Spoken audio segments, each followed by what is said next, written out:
Bonjour à toutes et à tous. Je laisse aux derniers arrivants le temps de s'installer. Et on va pouvoir commencer cette deuxième journée de notre colloque Pouvoir et culture écrite en Haute-Mésopotamie. Et j'accueille sans plus attendre le professeur Sophie Desmar-Lafont de l'Université Paris-Panthéon-Assas pour une communication intitulée « Pourquoi et pour qui écrit-on le droit en Mésopotamie ?» Merci beaucoup. Je suis ravie de participer à ce colloque. Je regrette de ne pas avoir pu entendre les communications d'hier, mais je les verrai en ligne bientôt. J'ai mis un sous-titre à ma communication dont le titre était quand même très large. Donc je voudrais vous livrer quelques réflexions sur les formulations du droit au deuxième millénaire avant notre ère.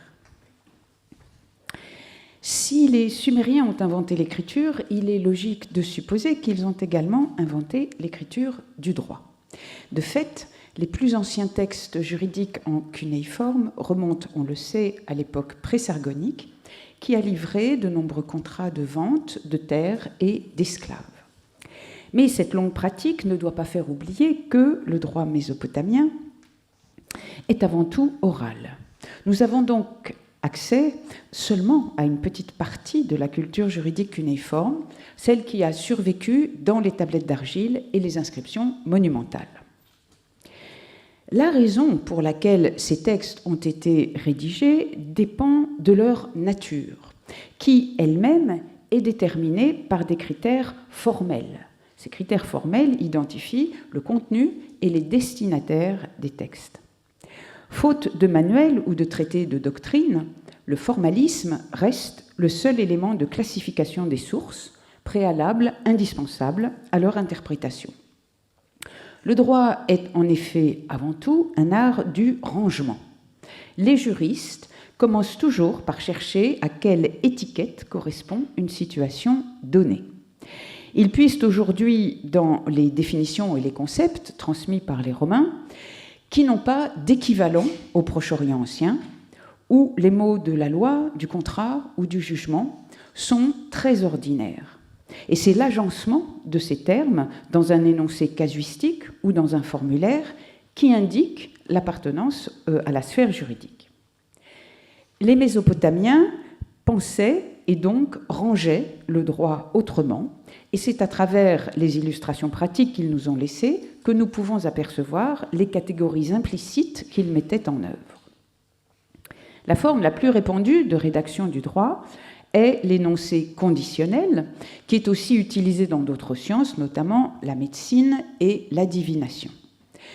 C'est typiquement, quoique non exclusivement, le style de rédaction des lois, mais on le trouve aussi dans les contrats et dans les lettres de l'administration royale. Ce langage d'expert se caractérise, on le sait, par un balancement entre une protase au conditionnel, introduite par la conjonction si, tukumbi ou shumma, suivie d'une apodose à l'indicatif. Voilà. Et donc vous avez ici deux exemples. À gauche, un exemple tiré du code de l'Ipitishtar avec Tukumbi. Si un homme coupe un arbre dans le verger d'un autre homme, il payera 1/3 de mine d'argent. Et un exemple dans le paragraphe le plus court, je crois, du code de Hammurabi. Si un homme, Shuma, a volé le petit enfant d'un autre homme, il sera tué. En dépit des apparences, le style casuistique ne décrit pas des cas fictifs ou imaginaires. Quand on veut décrire une fiction juridique en Mésopotamie, on la présente toujours comme une vérité sur un mode assertif. L'adopté, par exemple, est le fils des parents adoptifs. C'est ce que dit la première clause de ce texte de Marie, ARM 8.1. Yachati, elle, est le fils de Rilalum et le fils d'Alitum. De la même manière, à Émar, l'épouse du testateur est père et mère de sa maison, et sa fille est établie, homme et femme. Dans ce testament, par exemple, il s'agit de Rébaté, mon épouse, elle est père et mère de ma maison. Voici que Al-Khati, ma fille, je l'ai établie comme femme et homme. La parole performative donne ainsi réalité à des situations qui n'existent pas, ou du moins qui n'ont jamais été constatées, dont on n'a jamais prouvé qu'elles ne pouvaient pas exister. Inversement, la casuistique introduit une incertitude qui tient aux circonstances elles-mêmes ou bien au moment où ces circonstances se produiront. La rédaction conditionnelle apparaît ainsi comme une projection du présent dans le futur. Et surtout, pour les juristes, elle a le mérite d'opérer une séparation claire entre les faits, qui sont décrits dans la protase, et la solution juridique, qui est exposée dans l'apodose. La règle de droit est donc clairement identifiée en tant que telle, quoiqu'en termes concrets, et non sous la forme de principes généraux. Je voudrais commenter ici quelques illustrations de ces énoncés conditionnels au deuxième millénaire, mis en regard avec d'autres formes d'expression écrite du droit. La casuistique législative a été longuement analysée depuis longtemps et je ne l'évoquerai ici que de manière incidente. Je voudrais plutôt examiner des exemples tirés des actes de la pratique et de la correspondance royale en essayant de cerner la pensée juridique sous-jacente. Et je commence donc par les actes de la pratique. L'énoncé conditionnel est couramment utilisé dans le champ du droit de la famille, dans les clauses pénales des contrats de mariage et d'adoption, sur le modèle « si un tel dit ou fait ou ne fait pas quelque chose, alors voilà ce qui se passera ». Voici deux exemples. À gauche, le même contrat d'adoption, ARM 8.1. Si Rilalum, son père, et Alitum, sa mère, disent à Yahatiel, leur fils, « Tu n'es pas notre fils », ils perdront la maison et les biens. Si Yahatiel dit à Rilalum, son père, et Alitum, sa mère, « Tu n'es pas mon père, tu n'es pas ma mère », ils le raseront et ils le vendront. Et à droite, un contrat de mariage de 6 parts. La clause pénale envisage d'une part le cas où Sabitum, si Sabitum dit à son mari Waradkoubi, tu n'es pas mon mari, ils la ligoteront et la jetteront dans l'eau. Inversement, si Waradkoubi dit à son épouse Sabitum, tu n'es pas mon épouse, il payera 1/3 de mine d'argent pour son prix du divorce. Donc la protase envisage la rupture du contrat, et l'apodose prévoit le paiement d'une somme d'argent ou une peine corporelle qui peut aller jusqu'à la mort. Dans ces clauses, la conjonction si, shumma, n'exprime pas une conjecture, mais en réalité une certitude. Et c'est pour ça qu'elle est parfois remplacée par le jour où, que vous voyez à droite dans ce contrat de mariage TIM 447, où shumma est remplacé par donc, le jour où il Ishum Natsir dira à Nutuptum, etc. Et inversement, le jour où Nutuptum dira à Ishum Natsir, etc. Donc la sanction, dans ces cas, sera appliquée automatiquement, sans recourir au juge, avec éventuellement un rachat du châtiment corporel si l'offensé l'accepte. La formulation est très différente dans les contrats qui enregistrent des transferts de biens, en particulier dans les ventes. La clause de rupture est rédigée sur un mode relatif, avec une figure de style qui combine le participe et la forme conjuguée du même verbe. Voici deux exemples avec le verbe ragamum et avec le verbe bakarum. Et vous voyez que dans la clause de revendication, celui qui revendiquera, littéralement le revendiquant qui revendiquera, ragim iragamu ou bakir ibakaru. Alors, dans un cas, payera 10 mines d'argent et sa langue sera arrachée. Dans l'autre cas, il payera 1 mine d'argent. Cette formulation différente, relative, est sans doute liée à l'absence de verba solemnia dans ce type de convention, qui sont conclues par la remise du prix et non par l'échange de paroles. Cette remarque reste valable pour les occurrences de l'expression ragim iragamu ou bakir ibakaru dans les contrats de mariage ou d'adoption, qui contiennent toujours implicitement ou explicitement des aspects patrimoniaux qui sont liés au nouveau statut des protagonistes. Donc remise de dot, remise de don nuptial ou droits successoraux font l'objet de cette clause avec baccarum ou ragamum. Ces deux verbes, baccarum et ragamum, renvoient à une action en justice engagée par l'une des parties ou un membre de leur famille. Donc, pour contester un transfert de biens, il faut engager une procédure, alors que pour mettre fin à un statut, une simple déclaration orale suffit. La comparaison entre... Ah, non. Vous auriez dû avoir... La voilà. Une slide sur donc la comparaison entre ces deux types de clauses, conditionnelles et relatives, conduit à deux observations. Tout d'abord, les clauses pénales conditionnelles s'analysent sur le principe du parallélisme des formes. Le mariage ou l'adoption suppose de prononcer des phrases rituelles. Tu es ma femme, tu es mon mari, tu es mon fils, tu es ma fille, etc. Ces phrases ne sont pas mentionnées dans la partie opératoire du document, mais elles réapparaissent sous une forme négative dans la clause pénale. Ensuite, au-delà de cet aspect formel, les énoncés casuistiques et relatifs différencient juridiquement les effets de la rupture du contrat selon qu'on touche au statut des personnes, et ça c'est la formulation conditionnelle, ou qu'on touche au droit des biens, et c'est l'énoncé relatif. Le sort des personnes est négocié par les familles qui déterminent la sévérité de la sanction sans aucun contrôle extérieur.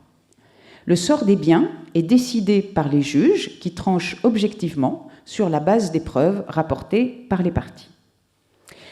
En apprenant le formulaire des clauses des contrats, les scribes apprenaient donc aussi cette classification majeure pour les juristes, qu'est la distinction entre personnes et biens, ainsi que les voies de droit applicables en cas de rupture contractuelle.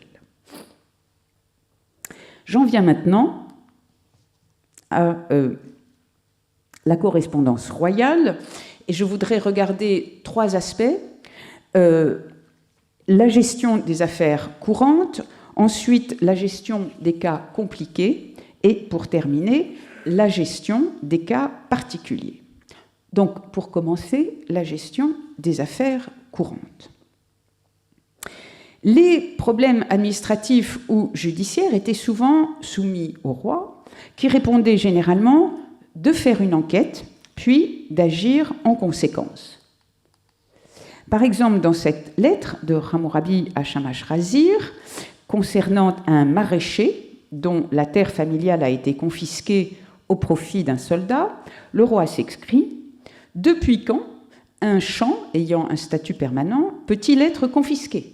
Fais une enquête et si ce champ appartient bien à la maison de son père, rend ce champ à Sin Ishmeani, le maraîcher. » Il y a donc ici l'expression d'une règle de droit, mais sous une forme assez prosaïque et qui sonne comme le rappel indigné d'un principe que tout dignitaire devrait connaître. Donc Shamash-Razir aussi.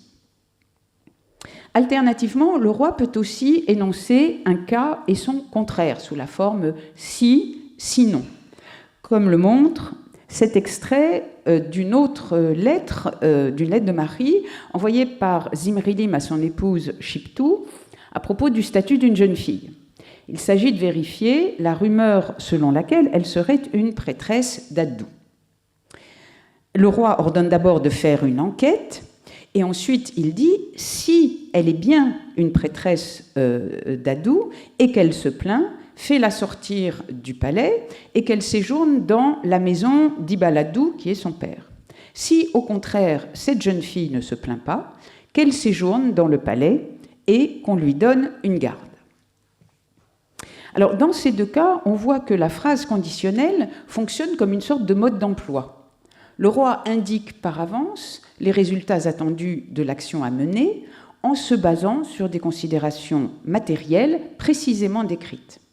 Les réponses qu'il donne sont limitées aux cas qui lui sont soumis et elles illustrent le quotidien de la pratique administrative.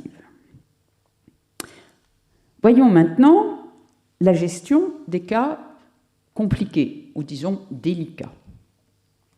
Ces cas sont compliqués ou délicats parce qu'ils ont une résonance politique ou sociale particulière et qu'ils nécessitent une intervention marquée, affirmée, tant sur la forme que sur le fond du droit.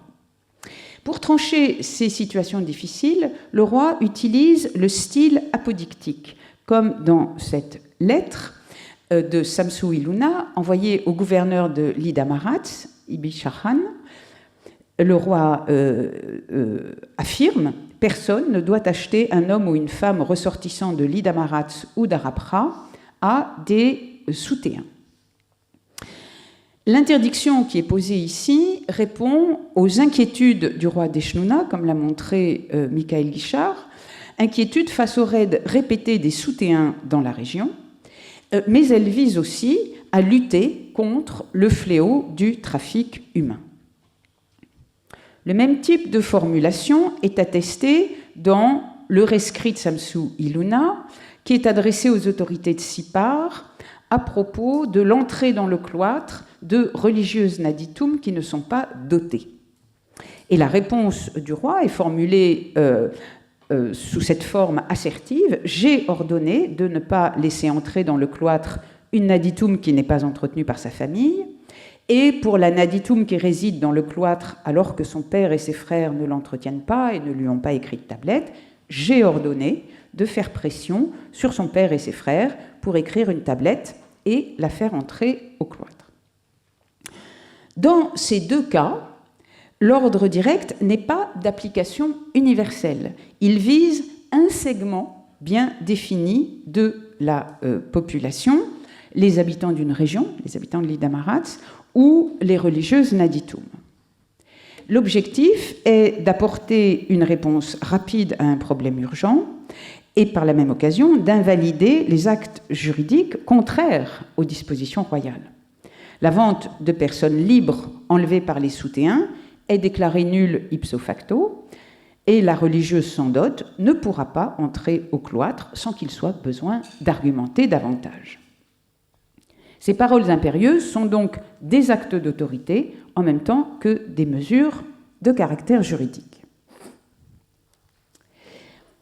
J'en viens au troisième volet de cette analyse de la correspondance royale, la gestion des cas particuliers, et je voudrais me pencher ici sur la question de l'épouse de l'absent. Les lettres, et notamment celle de Marie, se font souvent l'écho de questions traitées par les recueils législatifs, et ces lettres mettent ainsi en perspective, souvent d'une manière éclairante, des aspects décrits d'une manière plus générale dans les codes. Et je voudrais ici faire un rapprochement entre une lettre de Marie éditée par Nele Ziegler, tirée du dossier des musiciens, et un texte très postérieur tiré des lois assyriennes. Il y a une longue distance chronologique entre ces deux sources, mais il me semble que les situations qui sont considérées et les solutions qui ont été retenues méritent d'être comparées. Voyons d'abord la lettre. Elle est envoyée à Yasmaradou par Ibi Ilabrat, chef de la musique de Samsu-Iluna à Shubat-Enlil. Et elle évoque un problème récurrent, celui de la fuite des musiciens qui quittent la vie apparemment austère de la capitale pour aller s'installer à Mari, apparemment ville beaucoup plus animée et beaucoup plus attractive. Donc c'est précisément ce qu'a fait Lipit Enlil qui est au cœur de cette lettre. Lipit Enlil avait bénéficié des largesses de la cour grâce à Ibi Ilabrat qui lui avait fait attribuer un domaine et une épouse à Shubat Enlil. Mais Lipit Enlil a manifestement dilapidé tous ses biens et il a quitté femme et enfants pour rejoindre Marie. Une fois sur place, il tente d'obtenir de Yasmaradou le même traitement de faveur que celui qu'il avait à Shubat Enlil, et il prétend, vous voyez, c'est le premier paragraphe, le deuxième, pardon, il prétend que sa famille est retenue à Shubat-Enlil. Donc, il va se plaindre auprès de Yasmaradou en essayant de se faire passer pour la victime d'une situation qui lui est préjudiciable. Mais en réalité, dit Ibi Ilabrat, dans la phrase qui suit, Lipit-Enlil est parti de son propre mouvement. Il s'est levé et il est parti. Et sa famille a dû être prise en charge par le palais. Et c'est ce point qui m'intéresse. Ibi Ilabrat dit « J'ai amené sa femme et ses enfants au palais, et jusqu'à aujourd'hui, ils n'ont cessé de recevoir des rations de grains, d'huile et de laine. » Et précisément, cette déclaration est confirmée par, un peu plus loin, la déclaration que fait l'épouse de Lipit-Enlil en réponse à Ibi Ilabrat, qui l'a convoqué. À présent, j'ai convoqué son épouse en présence du messager de mon Seigneur, et je lui ai dit « Où sont donc la domesticité, le gros bétail, les ânes et les moutons que ton époux t'avait laissés ?» Et elle a répondu « Il ne m'a rien laissé. » Donc, soit il avait tout dépensé, soit il est parti avec tout ce qui lui avait été confié pour sa fonction et son statut de musicien. Donc, Ibi Ilabrat explique qu'il va envoyer cette épouse à Yasmaradou pour qu'elle répète sa déclaration. Il le fait par respect, mais il est établi d'ores et déjà par cette simple déclaration que l'épouse de Lipit-Enlil a été laissée sans ressources. Et c'est ce point qui m'intéresse ici parce que l'entretien de l'épouse abandonnée et de ses enfants est assuré par les autorités publiques, parce que le fugitif était lui-même indépendant du palais. Un cas comparable est décrit au paragraphe 45 des lois assyriennes à propos de l'épouse du prisonnier de guerre. Elle doit attendre son mari pendant 2 ans avant de se remarier. Mais, dit la fin du premier paragraphe, si pendant ces 2 ans, il n'y a pas de quoi manger, elle viendra le déclarer. Ensuite, le texte, au paragraphe suivant, détermine qui sera chargé d'entretenir l'épouse selon sa condition personnelle. Malheureusement, une cassure nous empêche de savoir qui s'occupera de la résidente du palais. Donc quelqu'un la fera manger et elle travaillera pour lui. Et de même, on ne sait pas qui s'occupera de l'épouse d'un mercenaire. Mais ce qui est clair, c'est que l'une et l'autre doivent travailler pour rembourser les frais de leur prise en charge. Une troisième catégorie d'épouses est envisagée, sans doute. Il y a une restitution, et j'ai suivi la restitution de Driver and Miles ici. Cette troisième catégorie concerne l'épouse d'un dépendant du palais, qui donc détenait un champ et une maison de service. Manifestement, l'épouse ne peut pas conserver le champ et la maison de service de son mari absent, mais elle peut quand même obtenir le soutien des autorités. Elle doit donc aller trouver les juges. Elle viendra le déclarer au juge en disant « je n'ai plus rien à manger ». Et les juges, une fois avertis de cette situation, doivent lui attribuer une tenure équivalente pour assurer son entretien pendant 2 ans. Ils réserveront un champ et une maison pour son entretien pendant 2 ans et les lui délivreront. Elle y résidera et ils rédigeront sa tablette. Si on compare maintenant les 2 documents de Marie et d'Achour, on constate d'abord une réelle attention portée au sort des épouses abandonnées par leur conjoint lorsqu'il s'agit d'un proche du palais. Dans les 2 cas, les pouvoirs publics se substituent au mari pour assurer l'obligation d'entretien qui, en principe, lui incombe. Il y a cependant des différences entre ces 2 textes sur quelques points.